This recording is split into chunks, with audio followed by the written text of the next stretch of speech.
Hello, how you doing and welcome back to the channel. So the Champions Cup semi-final lineup is confirmed. We had the quarterfinals this weekend just gone. I'm going to be getting into those matches in this video. So make sure you drop a comment down below. What do you make of any of the points I raise about the games? Maybe it was one of your teams as well. Let me know what you made of these matches because I think there were some quite intriguing moments in all four quarterfinals. Also, if you can like the video and subscribe to the channel as well, that's always massively appreciated. But all right. Let's get into it. So first up, these were the scores from the weekend. I'd imagine all of you will be up to date with them by now, but Leinster 55, Leicester 24 on the Friday night. Then Toulouse put 54 points to the Sharks, who only mustered 20. Exeter 42, the Stormers 17, and La Rochelle 24, Saracens 10. So of all four of those results, I think in my preview video of the quarterfinals that I posted last week, I got three of those four results right. I thought the Stormers would beat Exeter, but outside of that, it probably went the way that I expected. And before I get into those individual games, just something I wanted to mention right off the top. I kind of felt like this weekend, in a couple of instances, was almost the weekend of kind of semi-excuses in the both Richard Wigglesworth of Leicester and John Dobson of the Stormers pointed towards reasons for the defeats that they weren't using as excuses, and to be fair to them, they weren't, but equally they're interesting things just to consider because I think they're significant for the Champions Cup. And for Leicester, Richard Wigglesworth pointed out the salary cap and the fact that it has gone down in the Gallagher Premiership. It's now £5 million that the English clubs just aren't able to spend as much as some of their contemporaries. And then also John Dobson and the Stormers, and this is something I'll come back to, mentioned travel. And I think we massively saw the effects of travel on that Stormers team, which, as I say, I will mention in more detail. Neither of those coaches said it was the reason they lost, but I do think they are both quite important points to consider how we view the Champions Cup at this moment in time, because we see a disparity in finances, so be it, but also in terms of having the South African teams in the competition, that travel is incredibly difficult. We saw the impact of that. But let me go back to the Friday night. I will get onto those issues in more detail, but Leicester 55, Leicester 24. In the end, comfortable for Leinster. I think at this moment in time, they look like the best team in the competition. We will see if maybe Toulouse or La Rochelle are able to match them. Maybe a bit harsh leaving Exeter out of that equation, but I think Exeter out of the four sides left in it would be the biggest surprise for me if they were to go all the way. I think Leinster look the best at this moment in time. I mean, it's basically the Ireland team anyway, who are the number one team in the world. They are such a tight unit. In terms of this game, I felt like Leicester played pretty well, despite the fact that they shipped 55 points. And what I mean by that was just that they were playing well. They just didn't have the firepower. They just weren't quite good enough, I think, to fully trouble Leinster. And the key moment of the match really is early in the second half. It was 17-10 to Leinster. So Leicester are still within a score and Caelan Doris gets a yellow card. And in that sin bin period, Leinster won that 10 minutes 10-0, even though they had a man disadvantage. And that for me was where the game really slipped away from Leicester. And it was always going to be a long shot anyway, but in fact, it wasn't even the 10 points. It was the first 3 points that Leinster got in that period, which made it a two-score game. And even at that point, with Leinster with a man in the bin, you just felt like they had them there. Then the Tigers had a player sin-binned, and from that point, Leinster were just able to run away with it. They're powerful. They've got threats all over the pitch. They didn't have the likes of Johnny Sexton, who won't be playing for Leinster again by the sounds of it, or certainly not this season. So ultimately, Leinster very, very good. And Leicester, I actually thought they did okay, which seems weird given the scoreline. But the game eventually, in that, what was it, probably the second, third, final third, it just kind of got away with them ultimately. And Leinster looked very, very strong. On to Toulouse against the Sharks. This was a rip-roaring game. I mean, Toulouse are a side who just play brilliant rugby when they're on their day. And the Sharks, to be fair, played their part in what was a really entertaining contest. There were a few Sharks fans who on the channel last week were saying comments that they fancied the Sharks to go to France and upset Toulouse. I didn't see that happening, and as it was, it panned out that Toulouse won pretty comfortably in the end. But I think they are a side that, it's a contrast of styles, isn't it, at the moment? And this is something actually Stuart Barnes, writing in the Times and the Sunday Times, has mentioned in his columns of professional rugby these days, particularly knockout rugby, is about playing it tight, being really physical, squeezing teams. It's what we saw Saracens do brilliantly for a long, long time. We've seen other sides as well be able to do that. Toulouse almost are the anti that in a way, I feel.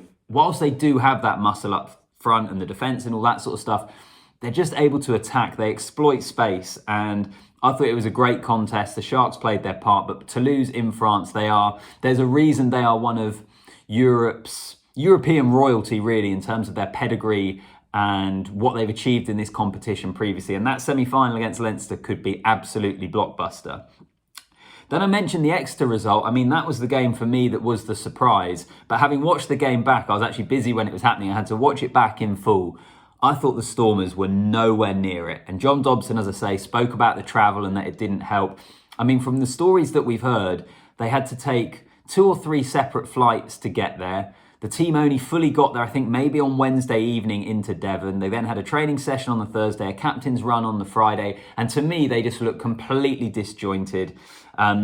And their record outside of South Africa, actually, if we want to look at since they've come into the Northern Hemisphere in terms of the domestic rugby and the URC, their record in South Africa is brilliant. Their record outside of South Africa leaves a lot to be desired. And I do think it's an issue for the competition. I don't think we're necessarily always seeing the best of the South African teams when they come up here. And likewise, perhaps not seeing the best of the teams from the Northern Hemisphere when they travel down to South Africa. I don't know what the solution is to that. Maybe this is just something we have to get used to if the two continents are going to be aligned in their domestic rugby.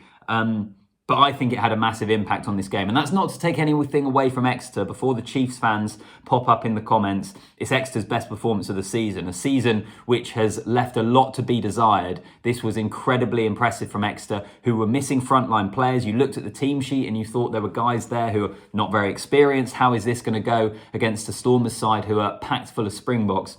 Well, they were sensational. So credit to Exeter. The final thing I'll say on the Chiefs as well is you've got players like Jack Noel, Luke Cowan-Dickey, Sam Simmons, guys that have been a staple of Exeter being a really good Premiership team for a long side, players that have played together for such a long time. To what extent could that kind of, I think I mentioned it in the video last week actually, that last dance kind of galvanising effect on this is the last chance for us to win something as a group, because I don't think they'll get top 4 in the Premiership.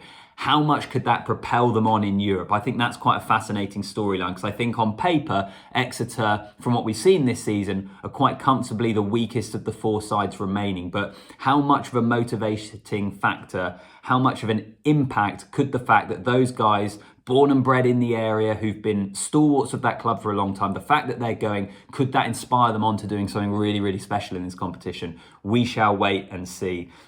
But yeah, as I say, do drop a comment below, particularly about the travel thing. I don't know what the solution is. One team's from South Africa, one's from England. It's a long way away. I don't know. I just think it's a bit of a shame, really, because I thought the Stormers looked incredibly inaccurate. They just looked so disjointed, particularly in that first half. But anyway, let me move on to La Rochelle Saracens. And La Rochelle making amends, really, for a poor performance the week before against Gloucester. I do think Saracens were unfortunate in a sense, in that La Rochelle got a warning against Gloucester. Gloucester have been playing poorly in the Premiership, and they went to France and almost beat La Rochelle. It was a really tight game. And in fact, Gloucester might look back at it and think, damn, we had a chance to get through that game. I think it was a warning shot to La Rochelle. They were always going to be better, and Saracens just weren't able to match them. In fact, I had similar thoughts watching Saracens against La Rochelle as I did watching Leicester against Leinster, in that I thought Saracens played pretty well, as I did Leicester played pretty well at times, but I just thought they never looked like, to me, they had enough in attack to fully break La Rochelle down. And you look at Lavani Bottia at the breakdown. Saracens got decimated at the breakdown. He was absolutely brilliant, the Fijian. When you've got a guy who can either play in the back row or in the centre at this level, you know he's a pretty special talent. So good on La Rochelle, the defending champions. They march on to the semi-finals. One final thing to mention with this game, actually, is Billy Vunipola picked up what Mark McCall has suggested looks like a pretty nasty injury. He said, we don't often see Billy get stretchered off the pitch. That was the case. If it is a nasty knee injury, and we will wait and see, Wonder what impact that could have on England. I know Vunipola didn't play a part for England in the Six Nations. There are rumours about his relationship with Steve Borthwick and it being a bit fractured, so maybe he wouldn't have featured for England anyway. But given the fact that Alex Dombrandt hasn't exactly proven that he is an international class number 8, I just wonder what it means maybe for that England back row heading forward. In fact, I might look to do a video on that, but maybe once we get the news of how serious the injury is for Billy Vunipola. So those are the results from the quarterfinals. It means we have 2 really interesting semi-finals which happen at the end of this month in April. We've got Leinster against Toulouse and we've got La Rochelle against Saracens. Now, in my opinion, I think the winner of this competition comes from that first semi-final. I think the winner of Leinster against Toulouse probably win the whole thing, but do let me know if you disagree down below. And the final thought on this video, for me, it's a shame that we don't have a South African side in the semi-finals. I basically want it to work. I know people and the jury is still out on South Africa being involved in the Champions Cup. I want it to work because I look at the quality those teams have and I think it can make the competition almost so much better when you've got so many more teams that have the potential to win it. So I think it's a shame that the South African side hasn't got to the semi-final, just to try and continue that galvanising effect of increasing the interest in South Africa. But anyway, that's maybe a little small point. That's kind of everything from me. I'll do a video nearer the time when we get closer to those semi-finals. I think some really interesting matchups. Drop a comment down below. Let me know what you think of everything I've gone through in this video and what you thought of the games this weekend. I think there's, in all honesty, so much to talk about. Like the video, subscribe to the channel, and as always, guys, I'll see you in the next one.